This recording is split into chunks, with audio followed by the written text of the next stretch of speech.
Donc aujourd'hui, je fais un accro à ma série. J'étais rendu à la séance 60 de la série Lettres de Paul aux Romains.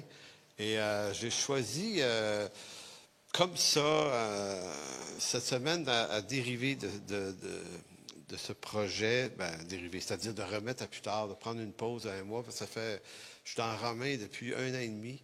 Et puis, j'avais comme besoin de sortir de l'ambiance de Romain un petit peu, puis aller ailleurs. Et puis, je prépare une série sur la prière. Ça fait un bon bout de temps que j'ai commencé à travailler là-dessus, vers le mois de mars peut-être.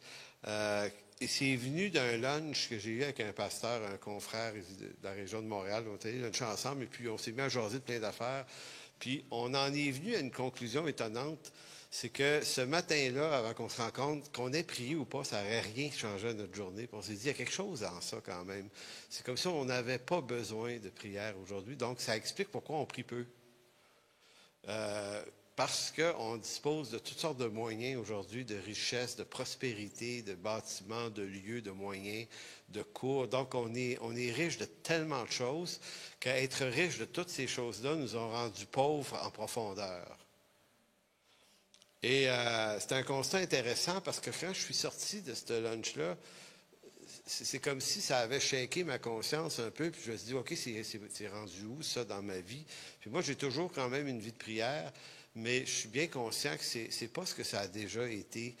C'est pas le même empressement, c'est pas la même intensité, c'est pas le même oxygène. Il me semble qu'avant, là, la prière, c'était, je le dis dans un texte que je faisais cette semaine, l'oxygène est au corps humain, ce que la prière est au corps de Christ.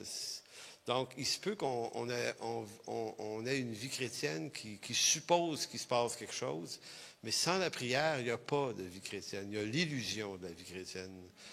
Sans la parole de Dieu, il n'y a pas de vie chrétienne. Il peut y avoir l'illusion d'une marche avec Dieu, mais ça prend ces choses-là dans nos vies. Puis, faut rendre ça vivant et pas légal. Parce qu'à partir du moment où ça devient juste, faut faire les choses des raisons légales, qu'on dirait par légalisme, ça tue la vie, ça. Donc, l'idée, c'est de repassionner la chose pour qu'elle reprenne vie dans nos vies. Donc, ça va être une série qui va débuter le jeudi 15 septembre à 17h sur Facebook Live. Ça va durer tout l'automne. Ça va être des réflexions sur la prière. Ce ne sera pas une méthode, OK? Parce que ce n'est pas une question de méthode, c'est une question de passion, la prière. C'est une question de ce désir de voir Dieu arriver. Un peu comme voir Dieu à faire arriver des choses, je dirais comme ça. Comme le psalmiste qui dit « Mon âme a soif du Dieu vivant ». Pas juste soif de connaître plein de choses, là, mais j'ai soif de lui, de sa présence, de ce qu'il fait, de le voir agir dans ma vie. Ça vient, tu sais, ces clins d'œil-là qui viennent confirmer plein de choses. Ça vient confirmer qu'il est vivant et qu'on est donc en lui vivant aussi. Il se passe quelque chose. Mais c'est facile d'embarquer sur le bateau, puis à un moment donné, ça pout, puis ça avance tout seul. Puis on se dit, entre prier ou pas prier, ça change-tu vraiment quelque chose dans notre journée? Et c'est un drame quand on arrive à ce constat-là. Donc, c'est ce qu'on va faire à partir du 15.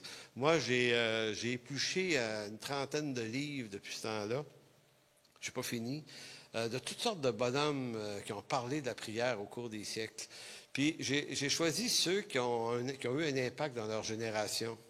Fait que, qu'on parle de George Muller ou de Charles Spurgeon ou qu'on parle de Jonathan Edwards, puis qu'on parle de toutes sortes de gens, de toutes sortes de milieux, de différents chrétiens. Donc, il n'y a pas juste du baptiste là-dedans, il y a toutes sortes d'autres mondes. Fait que moi, je ne m'intéresse pas aux dénominations, je m'intéresse aux gens qui ont vécu quelque chose avec Dieu, puis qui ont eu un impact sur leur génération. C'est eux autres qui sont les plus intéressants. Et ils ont tous une chose en commun, ces gens-là, ils priaient beaucoup, beaucoup, beaucoup. Puis je vous ai peut-être déjà conté l'histoire de la fois que j'avais lu un ouvrage de D.L. Moody, qui a fondé une grosse école biblique à Chicago, qui disait prier 4 heures par jour. Fait que moi, ça faisait 3 mois que j'étais sauvé. Je me suis dit, je vais faire comme lui. Fait que je vais me lever à 5 heures, je vais prier jusqu'à 9 heures. Puis c'est incroyable comment ça n'a pas marché. Parce que je me suis effectivement levé à 5 heures, j'allais dans mon salon, je me suis mis à genoux, puis j'ai probablement eu le temps de dire « Bonjour Seigneur » et je ne me souviens pas du reste. Je me suis réveillé, je dormais sur le tapis, 2-3 heures plus tard. J'ai réessayé le lendemain, puis ça ne marchait pas. En d'autres mots, la prière, c'est aussi un muscle. C'est un exercice de piété. Donc, il faut apprendre à prier. Donc, on va parler cette semaine, du Notre Père, et on va poursuivre ça la semaine prochaine aussi. Cette prière du Notre Père qui est beaucoup plus qu'une prière, mais une nouvelle information sur la prière. Donc, il est extrêmement important, c'est le focus que je vais mettre aujourd'hui, c'est pourquoi, à un moment donné, dans Luc 11, les apôtres ont-ils demandé à Jésus, « Apprends-nous à prier » comme Jean a appris à ses disciples à prier, en parlant de Jean-Baptiste. Et la phrase suivante de Jésus, c'est « Voici donc comment vous devez prier ».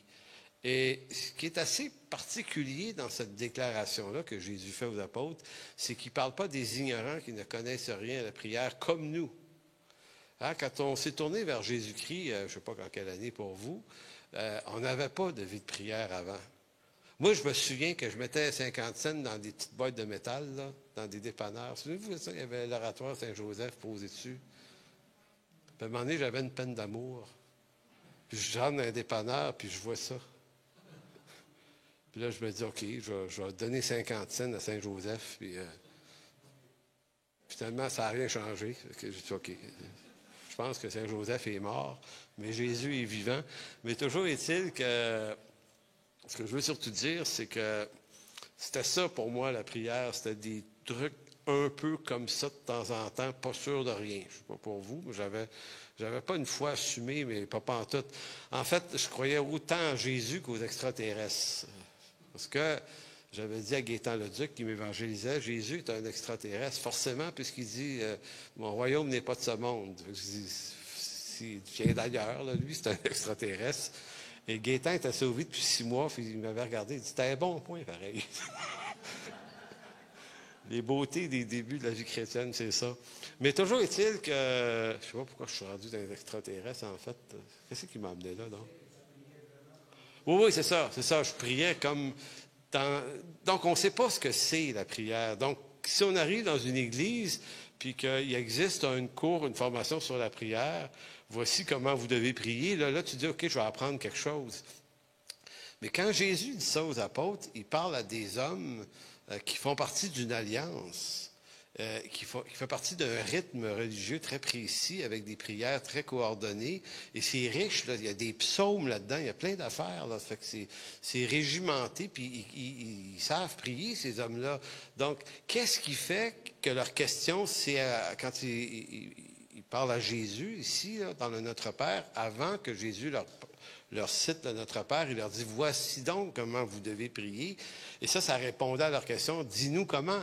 Donc, il y a donc une nouvelle information sur la prière qui est d'une autre teneur que c'est l'habitude qu'ils ont, eux. Et ça ne signifie pas que ce qu'ils faisaient était mauvais, là. Hein, ça fait partie d'une alliance, qui est l'ancienne alliance dans l'Ancien Testament. Donc, ce n'est pas une affaire strictement de contenu, mais il y a quelque chose qui vient marquer une différence majeure entre la prière dans l'Ancienne Alliance et dans la Nouvelle Alliance. Et ce n'est pas forcément le contenu des prières, mais c'est dans la proximité. Donc, il y a un lien que nous devons faire entre le Dieu dans l'Ancien Testament, ou en fait le nom de Dieu dans l'Ancien Testament, et le nom de Dieu dans le Nouveau Testament, en relation avec la prière et la Nouvelle Alliance. Donc, on va faire une espèce de relation entre différentes choses. La prière, Dieu, le nom de Dieu dans l'Ancien Testament et le nom de Dieu dans le Nouveau Testament, parce que c'est ça qui est au cœur du Notre Père. Quand Jésus dit « Voici comment vous devez prier », c'est quoi les 2 premiers mots? Notre Père. Maintenant, nous, ça ne signifie rien pour nous. On est des païens. Mais si on est des Juifs du temps et qu'on entend ça, il y a quelque chose de nouveau dans ça. Donc, non pas que les Juifs n'avaient pas de compréhension de Dieu comme un Père, mais pas de cette façon-là. À cause du nom de Dieu. Donc, dans l'Ancien Testament, le nom de Dieu que nul ne doit prononcer par peur de prendre le nom de l'Éternel en vain. Donc, il y a toute une conjoncture qui est tirée de la loi de Moïse, Exode 27, qui dit « Tu ne prendras point le nom de de ton Dieu, l'Éternel ton Dieu, en vain. En vain, là, veut dire de manière vide ou de façon mensongère. Donc, le nom de Dieu ne peut pas être mélangé à quoi que ce soit qui pourrait le profaner.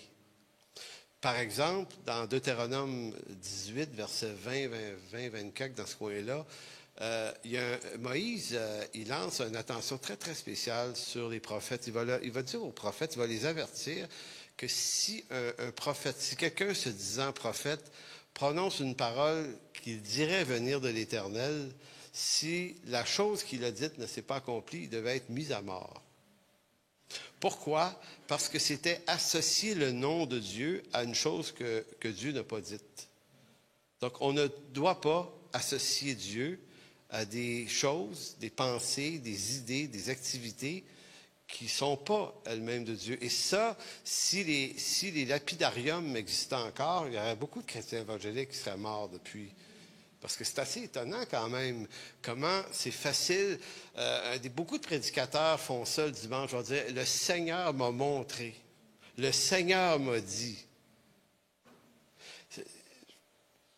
Moi, je n'ai pas le droit de dire une chose comme ça. Je peux penser peut-être que le Seigneur... Mais il y a une précaution à prendre parce qu'à partir du moment où je prétends que c'est Dieu qui m'a parlé en me disant de vous dire telle chose, que je suis en train de dire, c'est Dieu là, qui parle. Là. Je suis en train de dire ça. Là. Maintenant, Moïse disait, non, tu ne fais pas ça. Parce que tu ne peux pas mettre Dieu dans tes affaires, dans tes passions à toi. Donc, d'où l'importance de l'Écriture. Comment on fait pour savoir comment éviter de mélanger Dieu ou de prendre son nom en vain? C'est d'abord de comprendre assez précisément ce que disent les textes de l'Écriture. Sa volonté est exprimée dans ça. Donc, être un prophète en Israël, ce n'était pas un trip, c'était un danger. Donc, si tu étais un prophète, il fallait que tu sois un vrai prophète, parce que c'était une job dangereuse. Donc, vous voyez, donc, à partir de ça, il y a toute cette idée que on veut tellement pas en Israël, et pour cause, mêler ou profaner le nom de Dieu qu'on ne le prononce pas. D'où l'expression du tétragramme, 4 lettres qu'on a dans notre alphabet, qui est YHWH, que certains vont rendre par Jéhovah ou Yahweh, Yahvé, peu importe, là, qui sont 4 lettres du langage hébreu, qui est Yod, et Vav, He.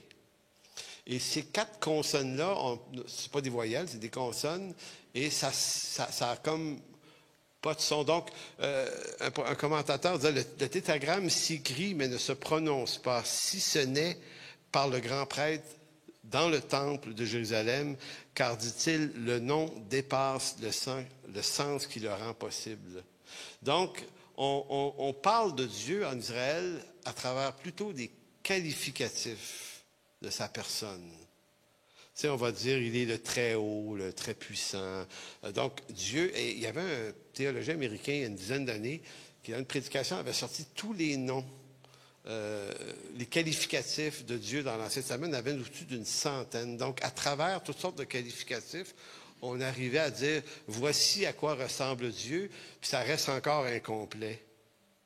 Donc, le nom de Dieu. Et là, vous avez peut-être l'impression qu'on ne parle plus de prière, mais on parle de prière. Parce que je suis en train de vous expliquer, dans l'Ancien Testament, c'est quoi la mesure des choses, c'est quoi la complexité de la chose. Et c'est pour ça que quand Jésus dit à ses apôtres, voici comment vous devez prier, il les amène dans quelque chose qui est comme pour eux. Là. Pour nous, ça ne nous parle pas, mais pour eux, il est vraiment en train de dire des grosses affaires. Donc, toute l'affaire remonte notamment au moment où Moïse, et ça, c'est une histoire bien connue, quand Moïse est appelé par Dieu à faire sortir le peuple d'Israël de l'Égypte, il faut comprendre que ce Dieu-là n'est plus en relation très étroite avec ce peuple-là depuis au-delà de 4 siècles. Donc, il y a ce Dieu qui est apparu dans le buisson ardent à Moïse, mais c'est qui lui?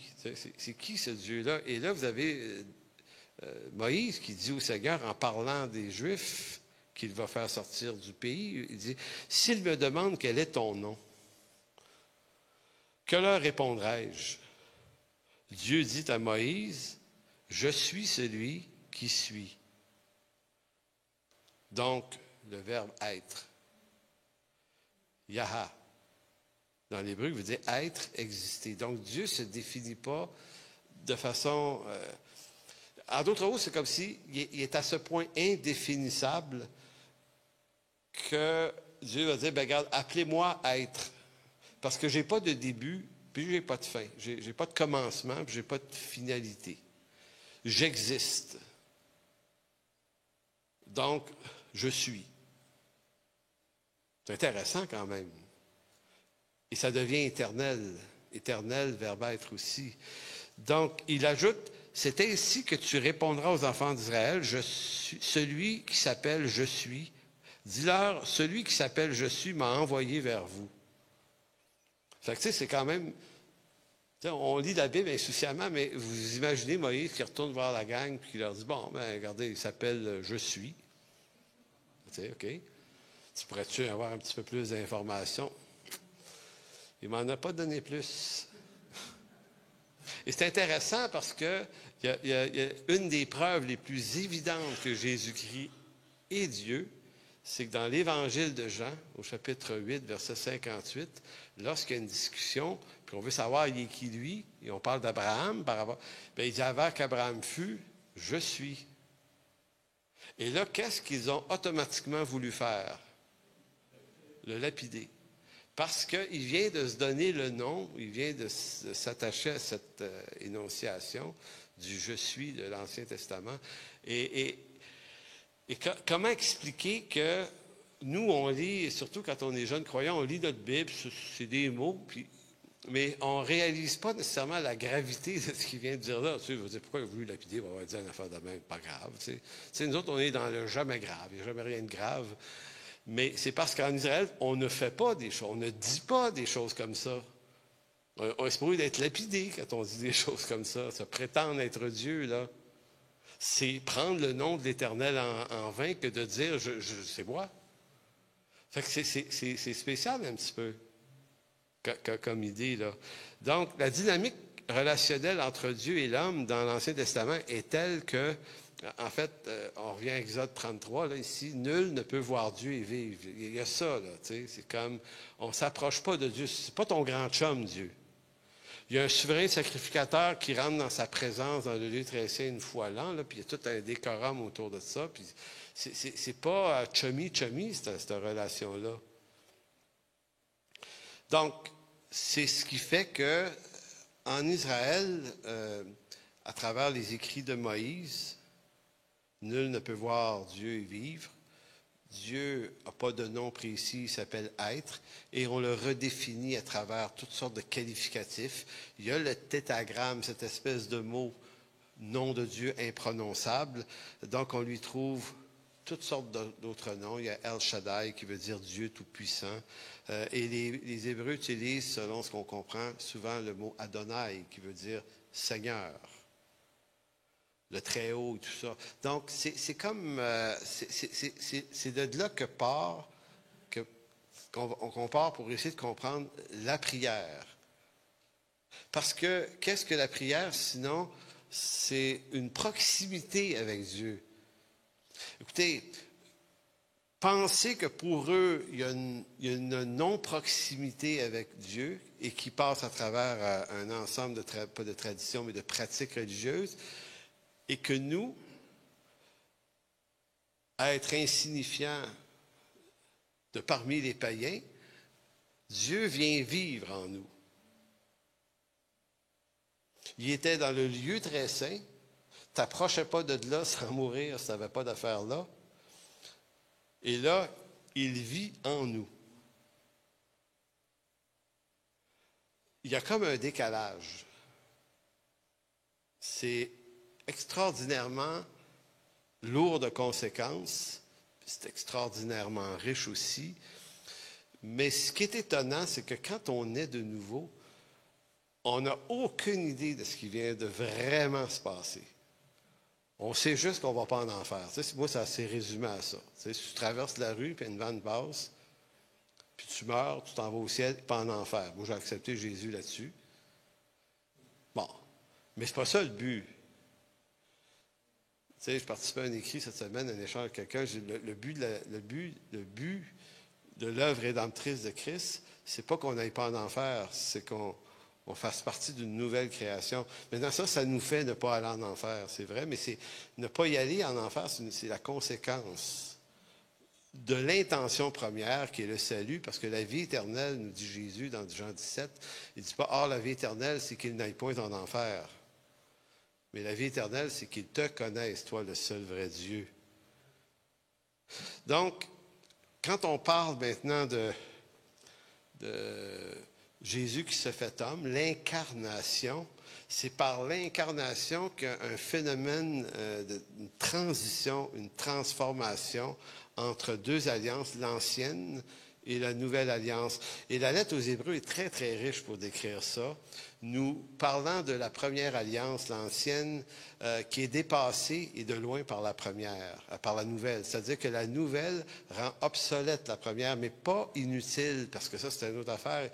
L'auteur de la lettre aux Hébreux n'est pas en train de nous dire que l'Ancien Testament et tout ce qui se passait là n'était pas bon.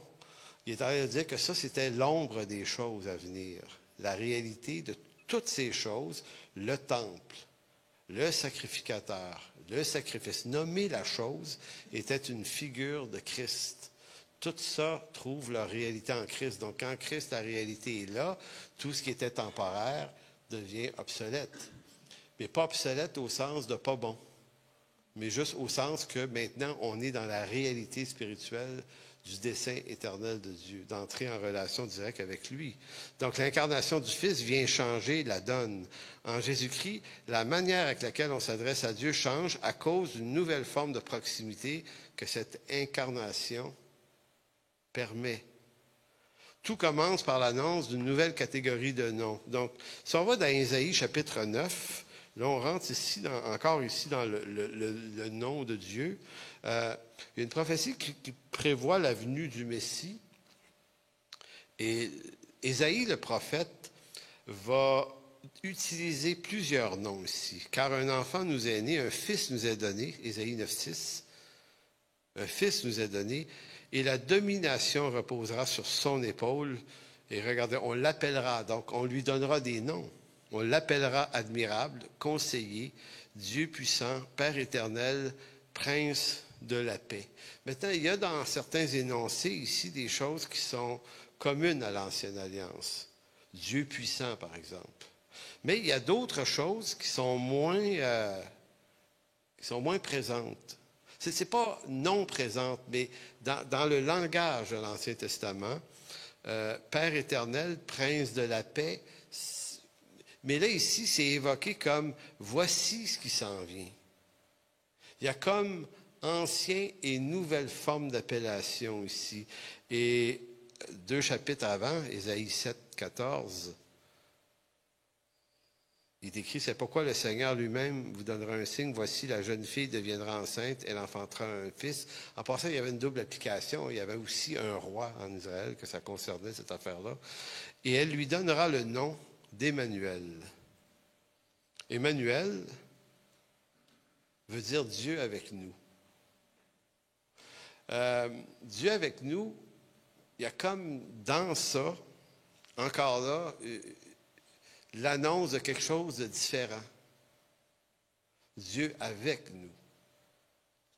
Donc, Dieu devient un Père. Lorsque Jésus aborde avec ses disciples la question de la prière en Matthieu 6, et là, tournez dans Matthieu 6, verset 5, on approche du Notre Père. Donc, quand il aborde cette question-là de la prière, il va mettre les disciples en garde contre deux choses, deux pratiques. Si vous allez au verset 5, Matthieu 6, 5, « Lorsque vous priez, ne soyez pas comme les hypocrites qui aiment à prier debout dans les synagogues et au coin des rues pour être vus des hommes. » Donc, ici, il n'est toujours pas arrivé au moment où il va leur dire « Voici comment vous devez prier. » faut remarquer qu'il avait d'abord dit, voici comment vous ne devez pas prier. Hein? Donc, vous ne devez pas prier à la manière de ce qui se pratiquait dans les synagogues. Et ici, ce qui est visé, c'est pas le contenu des prières, de ce qui pouvait se dire dans les synagogues, parce que c'était pas un problème de contenu. Il y avait de la rigueur dans ce qui se passait dans le judaïsme quand même. C'était pas n'importe quoi, c'était même très rigoureux. Donc, c'est pas le contenu qui est visé, c'est l'attitude. Ils prient au coin des rues et dedans les synagogues, mais ils le font pourquoi? Pour être vus. C'est ça le problème, et non pas la prière elle-même. Pour être vus des hommes. Je vous le dis en vérité, ils reçoivent leur récompense. Mais quand tu pries, entre dans ta chambre, ferme la porte, prie ton Père. Et là, prie ton Père. Et vous allez voir le nombre de fois que le mot Père revient ici. Prie ton Père qui est dans les lieux secrets, et ton Père qui voit dans le secret te le rendra. Donc, ça c'est la première exhortation à quoi ne pas faire. Deuxième exhortation à quoi ne pas faire quand tu pries, verset 7. En priant, ne multipliez pas de vaines paroles comme les païens. Donc, il attaque, si on veut, les Juifs d'abord, puis les païens ensuite aussi, parce que les païens priaient d'autres dieux, mais ils priaient. Puis moi, je me suis tapé à l'université un cours sur la grecque antique et le monde romain de l'Antiquité. Toute la question des divinités, c'est vraiment quelque chose, là. Il y en avait des dieux, là, il y en avait vraiment, là. Puis beaucoup de dieux grecs sont passés entre les mains des Romains qui les ont renommés à la romaine, donc c'est des panthéons. Puis beaucoup de ces dieux-là, certains venaient d'Égypte, d'autres venaient de Mésopotamie, de Syrie, d'un peu partout, de Phénicie. Donc, il y a un cocktail de dieux, là, c'est effrayant. Puis, c'est pas trop un problème d'en avoir beaucoup dans ce monde-là. Hein. C'est parce que plus tu as de... L'idée, c'est que si tu gagnes une guerre contre un peuple, c'est peut-être que tes dieux ont vaincu leurs dieux aussi. Donc, leurs dieux deviennent des dieux, peut-être dans ton panthéon. C'est un peu ça. Et je me souviens d'avoir été fasciné par la guerre entre Athènes et la Perse. Il y a eu une guerre très, très importante, plusieurs siècles avant Jésus-Christ, entre ces deux peuples-là. Et les Grecs, eux autres, avaient très, très peur parce que l'armée perse était extrêmement puissante, puissance navale là, dans les siècles avant Jésus-Christ. Ils ont envahi le Péloponnèse, puis partout autour de la Grèce, avec des centaines de bateaux. C'était épeurant, puis les Grecs friquaient bien raide. Qu'ont-ils fait? Ils sont allés prier. Quoi faire de mieux? Donc, les chrétiens n'ont pas inventé la prière, là. C'est ce que font les hommes depuis des temps immémoriaux. Et donc, ils sont allés aux différents temples qu'il y avait dans l'environnement athénien. Et puis, l'idée, c'était d'amener des cadeaux aux dieux. Parce que c'est comme ça que ça marchait chez les païens. Vous savez, les dieux, là, ils aiment les cadeaux. Plus tu leur en donnes, plus tu vas avoir leur faveur. Et là, s'ils perdaient des batailles, bien là, ils allaient porter encore plus de cadeaux. En d'autres mots, c'est une supercherie profonde, vraiment. Parce que les prêtres de ces temples-là s'enrichissaient terriblement en temps de guerre, ce payant, en disant, ah, vous avez perdu une guerre, vous n'avez peut-être pas été assez généreux avec tel ou tel dieu, il faudrait peut-être lui en donner davantage. Et puis, écoutez, puis il y avait des prophétesses, puis des prophètes, puis écoutez, c'était intense et orgiaque, cette affaire-là. Ça allait vraiment, vraiment loin. Fait que moi, je prenais ces cours-là, j'étais wow, quand même.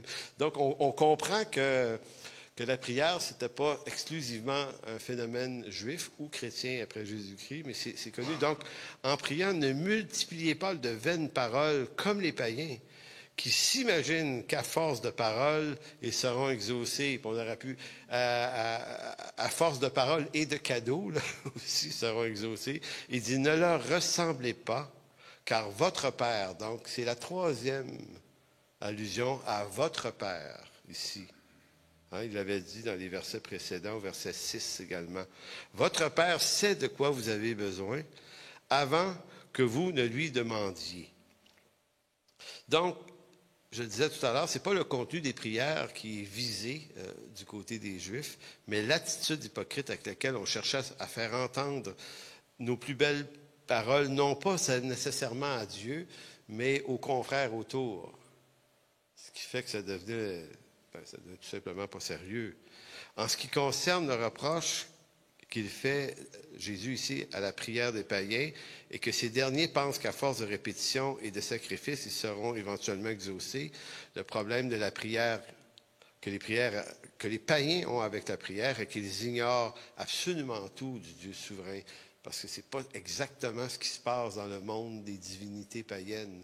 Donc, les dieux sont faillibles, ils sont fragiles, ils sont comme les hommes. Ils ont des tumultes entre eux. Donc, si jamais vous regardez le film La guerre de Troie, là, avec Brad Pitt, c'est Brad Pitt, hein? Je pensais que tu avais eu une émotion quand tu as vu ce film-là. Non, c'est parce qu'il y a Brad Pitt au début qui tue un géant. Souvenez-vous de cette passe-là au début du film?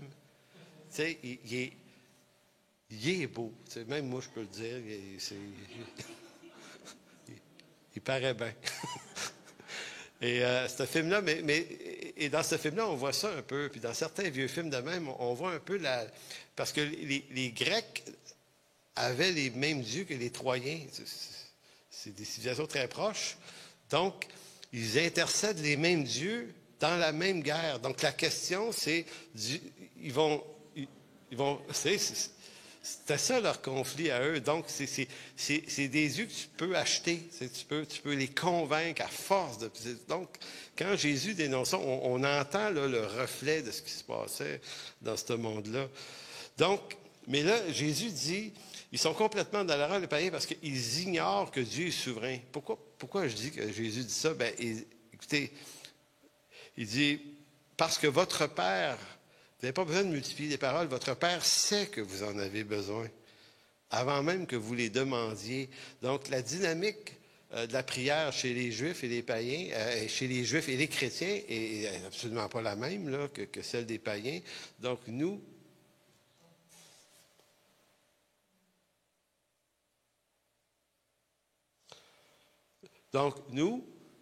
Ça marche? Il y a juste une job à faire, Marcel, mais elle fait bien. Bravo. Non, c'est bon, Marcel, merci.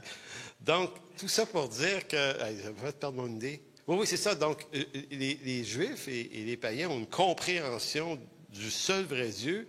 Et ce Dieu-là, tu ne peux pas l'acheter. Il n'est ni à vendre. Comme on dit, Dieu n'est pas à vendre, on peut juste le louer. Pas mieux. Petite gorgée d'eau pour ça.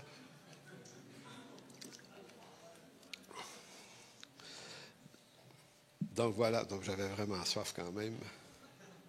Donc, revenons maintenant à Matthieu 6. Là, on a lu ce qu'il ne fallait pas faire. Hein, les deux choses qu'il ne fallait pas faire quand on prie. Et le texte qui va suivre immédiatement ces deux exhortations-là, Matthieu 6, commence au verset 9, Matthieu 6, 9. Et c'est là que Jésus fait cette déclaration. « Voici donc comment vous devez prier. » Là, je passe sur le fait que dans le texte de Matthieu, on n'entend pas la question « Enseigne-nous à prier ». Ça, c'est dans le même texte, dans l'évangile de Luc, chapitre 11. Dans le chapitre 11 de Luc, c'est les disciples qui avaient posé la question. Matthieu n'a pas amené cette question-là, mais c'est pas grave, c'est juste pour compléter les deux textes ensemble. Donc, Jésus répond, « Voici comment vous devez prier. Notre Père qui est aux cieux, que ton nom soit sanctifié, que ton règne vienne, que ta volonté soit faite sur la terre comme au ciel. Donne-nous aujourd'hui notre pain quotidien. Pardonne-nous nos offenses, comme nous aussi nous pardonnons aussi à ceux qui nous ont offensés. Ne nous induis pas en tentation, mais délivre-nous du malin, car c'est à toi qu'appartiennent dans tous les siècles le règne, la puissance et la gloire. Amen. » Donc, un peu plus tard, pas aujourd'hui, on va décortiquer la prière de notre Père dans la série. Mais ce qui est important de dire, c'est que voici comment vous devez prier. Moi, je m'intéresse juste au mot « Notre Père ». Parce que en disant cette chose-là, Jésus est en train de bousculer des choses qu'on ne fait pas normalement en Israël. Nous, c'est juste qu'on ne le sait pas, parce qu'on est des païens, mais on n'a pas tout l'arrière-plan du judaïsme. Et la vérité qui est dans ça, qui est une théologie solide là, dont ils ont hérité par la loi de Moïse et tous les enseignements. Donc, on ne veut pas prendre le nom de l'Éternel en vain. On ne peut pas avancer comme ça de même puis dire des choses. Et Jésus ose. Donc, mettez-vous dans la peau de ces 12 apôtres qui, eux, sont habitués à la retenue que tout le monde se donne quand même. J'imagine des hommes sérieux dans tout ça, c'est pas des imbéciles. Et que Jésus, lui, contrecarre des trucs, comme par exemple la fois où ils ont mangé le jour du sabbat, ou tu sais, il y a différentes choses qu'ils font. Et là, ça choque les pharisiens, les Juifs sont choqués de voir les apôtres faire ça. Ils sont choqués de voir Jésus manger chez des hommes de mauvaise vie, hommes et femmes de mauvaise vie. Puis, tu sais, c'est tout dans l'Évangile de Luc où on voit les pharisiens, le docteur de la loi, et certains apôtres qui ne sont même pas rentrés dans la maison en question. Ils ont l'air à rester dehors en voulant dire, OK, là, je le suis-tu jusqu'à là, tu sais? Parce que tu ne vas pas dans la maison d'un tout croche, là, ça te... Comment dire? Ça te rend impur. Elle ne va pas là. Fait que, et là, c'est-tu les pharisiens qui vont dire comment ça fait que votre maître qui est là, tu sais, c'est question gênante, tu sais, c'est comme, tu sais, je ne sais pas vraiment, moi non plus. Et là, Jésus, ayant entendu ce qu'il se disait, il dit, c'est les malades qui ont besoin d'être guéris, pas les bien portants. Tu sais, Jésus a toujours la réponse, ça coche, là, comme on dit. Sauf que mettez-vous dans la peau de ces hommes-là qui suivent Jésus, là, ça devait être comme ébranlant, continuellement ébranlant. Tu sais, c'est comme la femme en perte de sang qui touche Jésus. Bon, Jésus dit, il y a comme quelque chose qui est sorti, une force qui est sortie de moi, qui m'a touché. Puis là, tout le monde dit, ben tout le monde te touche là en ce moment. Là, tu sais, tout le monde. Bon, mais il y a quelqu'un qui ne m'a pas touché de la même façon que les autres. Et c'est cette femme-là qui avait dépensé son fric pour se faire traiter pour ce problème-là. Mais il y a une affaire qu'on oublie, c'est qu'il va guérir la femme, puis il continue son chemin. Mais qu'est-ce qu'il y a d'étonnant dans ça? Qu'est-ce qu'il y a de pas normal dans ce que Jésus fait? Que serait-il supposé de faire après qu'une femme... Non, selon la loi, il était impur, c'est ça. Il devait passer par des rituels de mise à part le temps que... Et lui, il guérit, la madame continue. Fait que nous autres, ça ne nous parle pas, ces histoires-là, mais les Juifs qui sont là, qui disent, attends une minute, là, les apôtres, ils viennent toucher une femme quand même. Là. Je ne sais pas si un apôtre allait dire, je vais là, c'est parce que va peut-être falloir que tu prennes une pause une couple de jours, une semaine, je ne sais plus, là, tu sais, c'est pour purifier ça, tu sais. T'as confiné, ouais, c'est ça, en distanciation. Et c'est intéressant de comprendre ça parce que si on sait qu'est-ce qui est possible ou qu'est-ce qui n'est pas supposé d'arriver, puis qu'on regarde Jésus marcher, il y a plein de trucs qui se passent. Et c'est pour ça que suivre Jésus, c'était dangereux. Il a failli se faire lapider une couple de fois. Tu sais, il se prétend être Dieu ici et là, il dit des affaires. Tu es là, hey. Tu sais, je ne sais pas, moi, dans ma prudence trop grande, moi, j'aurais été le genre de gars le soir, tu sais, au briefing du fin de la journée, il dit, gars, Jésus, c'est parce que là, tu parles trop, là. Tu parles trop. Écoute, on va engager une agence, comment ça s'appelle ça, une agence de communication, de relations publiques. Tu sais, ils vont redresser le message un petit peu, tu sais, puis ils vont t'aider à dire ça mieux. En passant, je dis ça, puis je suis pas en train de dire qu'on doit parler n'importe comment au nom de tout dire ce qui nous passe par la tête, c'est pas ça, mais Jésus, lui, c'est le Fils de Dieu. Lui, là, il a une parole, il peut la donner. Je pense pas qu'on peut se permettre les mêmes déclarations que lui à bien des égards. Sauf que Jésus est le Seigneur, il est ce Dieu 3 fois saint. Il est la parole de Dieu. C'est lui, là. C'est lui, complètement lui. Et c'est pas supposé d'arriver de même. En tout cas, les Juifs du temps attendent un Messie, mais on ne sait pas quelle forme trop de patente qu'ils attendent. Ils attendent un guerrier peut-être qui va les délivrer des Romains et de tous les païens, mais ce Jésus-là qui fait par performance les miracles qu'on s'attend du Messie, ça se passe. Mais en même temps, on sent que les disciples ne sont jamais tout à fait convaincus que c'est lui. Parce qu'il ne ressemble pas à l'image d'un Messie tel qu'on peut se l'imaginer. Donc,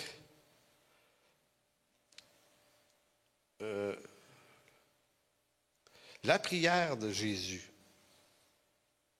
de notre Père. Donc, quand vous prenez la version de Luc 11, 1 à 4, ou la version de Matthieu 6, les versets 9 en montant, il y a trois choses qu'on va retenir de cette prière-là. Un, c'est que la prière ne sera plus ce qu'elle était jadis dans le monde des Juifs, à partir de Jésus. Dans la formulation « Enseigne-nous à prier », il y a ici l'aveu des disciples qui, bien que connaissant très bien la prière, ou les prières, ou la pratique de la prière selon les traditions, mais qui comprennent maintenant qu'avec Jésus-Christ, on va falloir réapprendre à prier. Ça, c'est le premier constat que notre Père nous donne. La deuxième chose qu'il faut remarquer, que les disciples affirment que Jean-Baptiste, ça c'est à travers la déclaration de Luc, là, avait déjà formé ses disciples à prier différemment des prières traditionnelles connues en Israël. Ils avaient dit, je vais citer exactement comment est-ce que ça a été demandé dans Luc, là, dans Luc 11, 1.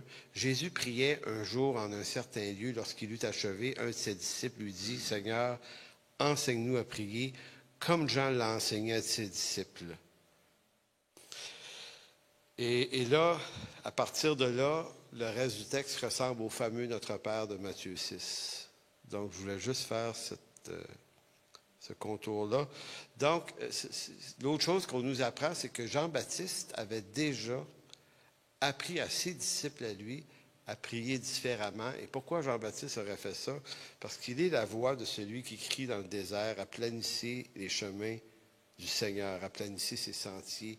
Donc, Jean a vraiment une œuvre de précurseur. Il a commencé à baptiser avant Jésus. Il a commencé à apprendre à ses disciples à prier. Et certains des disciples de Jésus sont d'anciens disciples de Jean. Donc, on voit que c'est comme une nouvelle école, une nouvelle approche. Baptême, prière et plein d'autres choses aussi. Troisième point qu'on doit retenir de sa prière, la prière de notre Père, c'est que l'usage du mot « Père » dans les prières de Jésus est en quelque sorte un précédent un peu surprenant. Pas complètement, mais un peu surprenant pour les Juifs. En Israël, on saisit tout de même le fait que Dieu est en quelque sorte un Père, mais c'est plus Père de la nation. Parce que pour les Juifs, les pères, c'est les patriarches, chez Abraham, Isaac, Jacob, sont beaucoup rattachés à... C'est dans l'humanité des choses qu'on a des pères. Mais c'est pas complètement absent non plus. Vous avez Isaïe 63 qui va dire « Tu es cependant notre Père, car Abraham ne nous connaît pas, et Israël ignore qui nous sommes. » Évidemment, ils sont morts. Donc, et comme toi, Éternel, tu es notre Père qui, dès l'éternité, appelle notre Sauveur. Donc, il y a entre Ésaïe et les 4 évangiles une proximité d'idées. C'est pour ça que certains appellent le livre d'Ésaïe le 5e évangile. Il y a des textes dans Ésaïe qui parlent presque à la manière des 4 évangiles. C'est étonnant.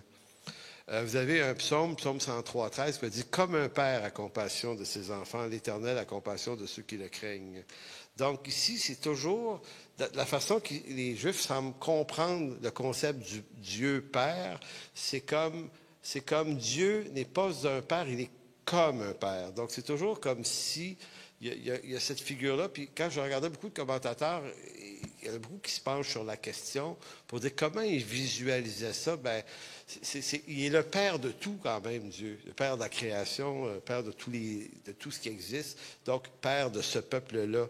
Sauf que Jésus, lui, ne parle pas du père de cette façon-là. Il en parle comme de son Père. Donc, on n'utilisait pas cette notion de Dieu comme un Père, exactement comme ça dans l'Ancien Testament, parce que chez les Juifs, le rapport à Dieu, il reste distant, alors qu'un rapport avec un Père, c'est un rapport de proximité. Qui dit Père dit proche, très proche. Dieu pour eux, n'est pas accessible à la manière d'un père. Donc, on rencontrait Dieu dans l'Ancien Testament par un médiateur, le souverain sacrificateur. On le rencontre à travers le grand souverain sacrificateur qui entre, et ça passe par le lieu très saint, et tout ça se fait avec crainte et tremblement. Donc, vous voyez, le rapport à Dieu, c'est un rapport particulier. D'où l'expression « tu ne pourras pas voir ma face et vivre ».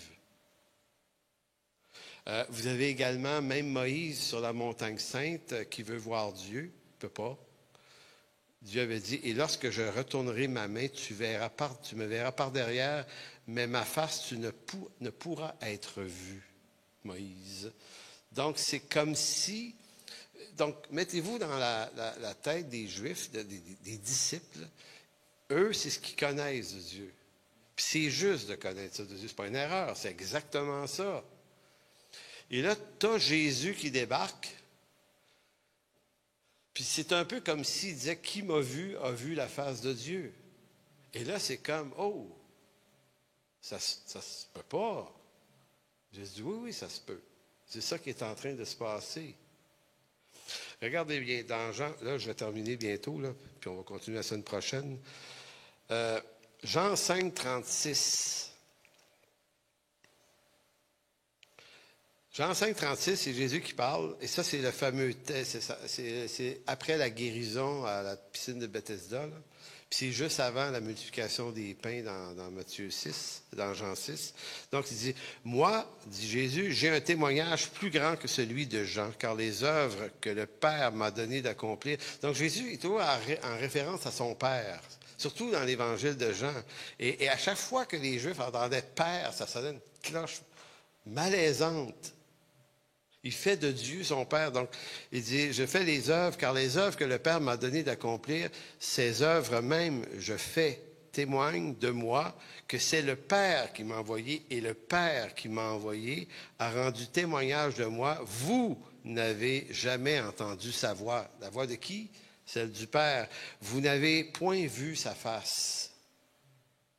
Jean 5, verset. C'est intéressant comme texte. En d'autres mots, il est en train de rappeler ce qui est là. Quelques versets avant, dans le même chapitre, Jean 5, à cause de cela, les Juifs cherchaient encore plus à le faire mourir, non seulement parce qu'il violait le sabbat, mais parce qu'il appelait Dieu son propre Père, se faisant lui-même égal à Dieu. Donc, je ne sais pas si j'arrive à bien vous communiquer le stress de sa venue sur les hommes qui le suivent. En d'autres mots, on comprend pourquoi certains ont quitté.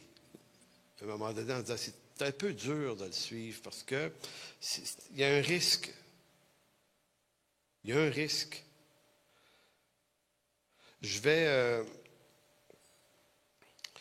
terminer en vous lisant un texte de la première lettre de Jean, 1 Jean 1, 1. 1 Jean 1, et pendant que vous tournez là, si vous tournez là, juste vous rappeler un texte dont j'ai fait mention la semaine passée dans Jean 14, 8 et 9.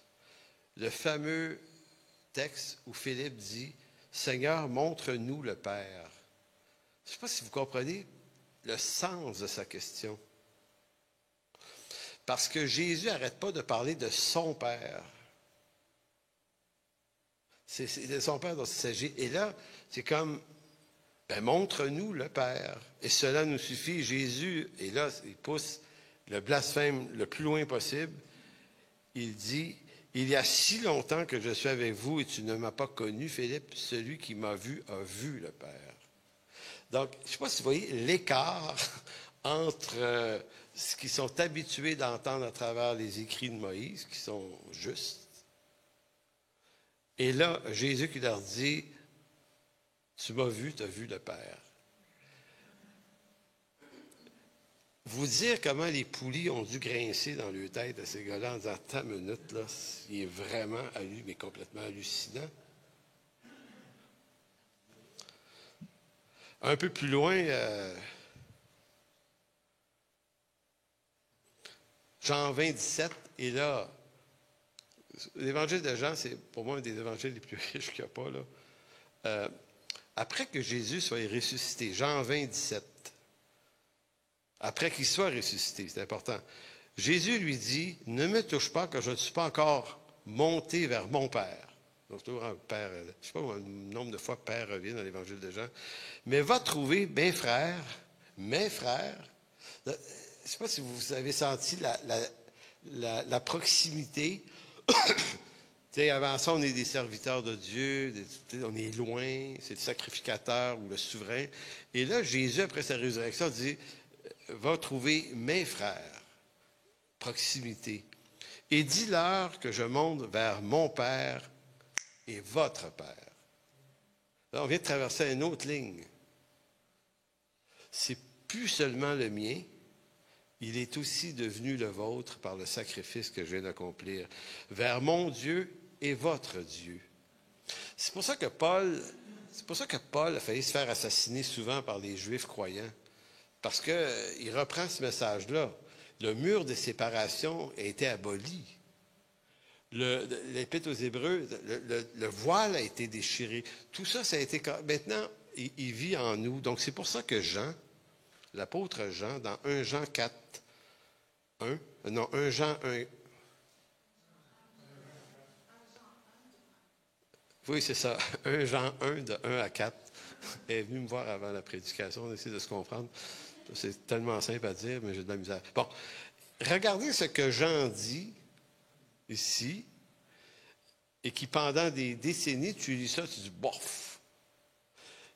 Et quand tu commences à comprendre la dynamique de proximité, tu comprends, il y a comme une sorte d'étonnement dans le texte de Jean. Il dit, ce qui était dès le commencement, ce que nous avons entendu et ce que nous avons vu de nos yeux.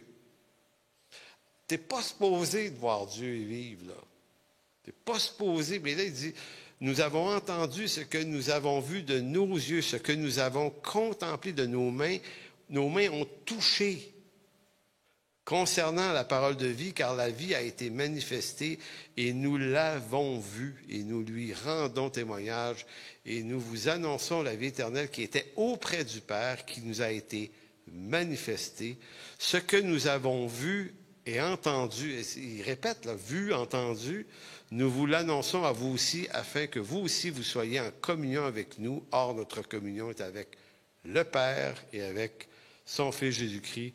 Et nous écrivons ces choses afin que votre joie ou notre joie soit parfaite. Donc, ce texte-là, là, c'est comme s'il ramasse tout ce qu'on vient de se dire dans la dernière heure.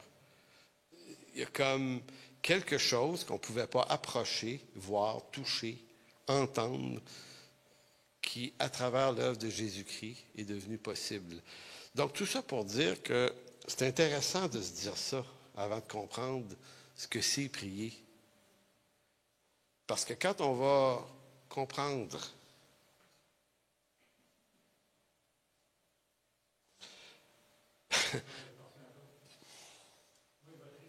bon, c'est fini. Donc, tout ça pour dire que quand on va comprendre un peu mieux toutes ces choses, on va comprendre un peu mieux ce que veut dire prier dans la Nouvelle Alliance. Où est-ce qu'on s'en va avec ça? Comment on prie? Parce qu'on va comprendre que les psaumes, c'est des prières aussi. On va comprendre qu'il y a plein de textes. Puis prier selon la volonté de Dieu, c'est beaucoup rattaché à l'idée de prier la parole de Dieu. Donc, il n'y a pas de prière sans écriture.